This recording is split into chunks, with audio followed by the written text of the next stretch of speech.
इशारा पातळी ओलांडून पंचगंगा नदी धोका पातळीकडे जात आहे। ही पातळी केवळ 1 फुटावर आहे। यामुळे संभाव्य महापुराचा धोका गृहीत धरून नदीकाठच्या गावांना सतर्कतेचा इशारा देण्यात आलाय। मुसळधार पावसाचा जोर कायम असल्याने अनेक रस्त्यांवर पाणी आलंय।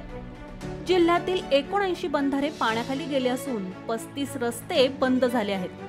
कोल्हापूर ते रत्नागिरी हा महामार्ग केरली जवळ बंद झाला आहे। अनेक गावातून स्थलांतर सुरू झाले आहे।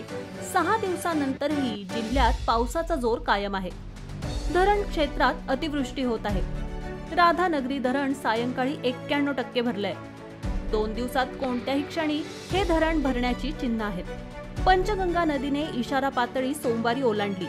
मंगळवारी रात्रीपर्यंत पाणी पातळी 42 फुटांवर पोहोचली आहे।